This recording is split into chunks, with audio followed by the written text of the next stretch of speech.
আর তারপর আমরা নিয়ে নিলাম, হোটেল তো নেওয়াই ছিল 350 নববর্ষ ছিল তার আগে।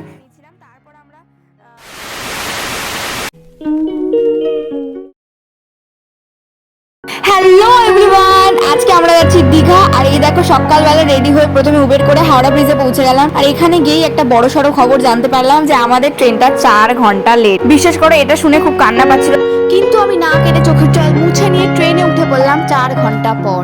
বলে না, যার শেষ ভালো তার সব ভালো, তাই শুরুটা খারাপ হলেও শেষটা কেমন হোক দেখা যাক। ট্রেনের জানলা সিটটা ভীষণ সুন্দর ছিল। আর তারপর আমরা টুকটাক চপ চা এইসব খেয়ে নিলাম। আর আমার বাবা 20 টাকা নিয়ে কি খাচ্ছিল নিজেও জানি না।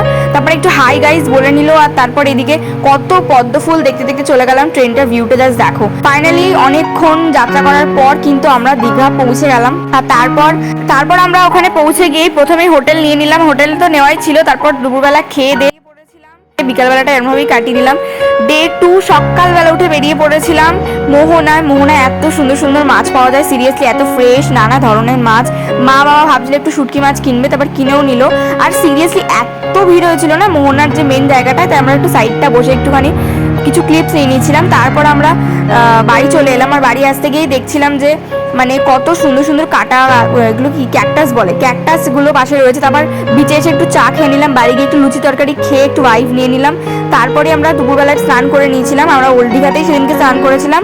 আর তারপর আমরা আবার একটু জ্ঞান দিয়ে নিল লোকজনকে। সেদিনকে আমরা পমফ্লেট মাছ এনেছিলাম 300 কত টাকা কিলো ছিল, 350 টাকা মনে হয়। ভীষণ ভালো ছিল পমফ্লেট মাছটা। বিকালবেলা বেরিয়েছিলাম, তবে সেজে গুজে কোনো ছবি তোলা হয়নি। বাস বুকিং করে নিলাম। তারপর রাত্রেবেলা খেয়ে দিয়ে শুয়ে পড়লাম। নেক্সট ডে মর্নিংটা ভীষণ প্রিটি ছিল। আর আমি সেম ড্রেসই পরেছিলাম যেটা আগের দিন পরেছিলাম। আমার কাছে এক্সট্রা ড্রেস থাকতেও, কারণ এই ড্রেসটা আমার ভীষণ পছন্দের ছিল। আর এই ড্রেসটা ওটা ভালো কোনো ছবিই ওঠেনি। তারপর আমরা এখানে এই ড্রেসটা পরে সবাই মিলে একটু ভিডিও ফটোস কিছু রিলসের জন্য ক্লিপ নিয়ে নিলাম। আর এইসব করতে করতে একটা ভীষণ বড় দুর্ঘটনা ঘটে গেল। মানে এত ঢেউ ছিল সেদিনকে, পূর্ণিমা না অবশ্য ছিল তার আগে। এই মহিলাটা এবং তার বাচ্চা সন্তান একসাথে অনেকটা দূর পর্যন্ত মানে ডুবে যাচ্ছিল। তারপর ফাইনালি কোনোভাবে পাড়ে এসছে।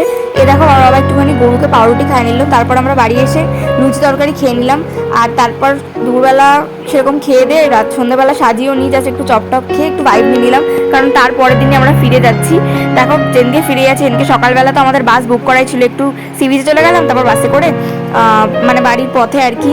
তো ব্লগটা অলমোস্ট এন্ড। দেখা হচ্ছে নতুন কোনো মিনি ব্লগে। কেমন লাগলো ভিডিওটা তোমরা জানিও, আর ভালো লাগলো অবশ্যই সাবস্ক্রাইব করো। Thank you so much for watching guys. এইভাবে আমাকে সাপোর্ট করতে থেকে দেখা হচ্ছে নতুন কোনো ব্লগে। বা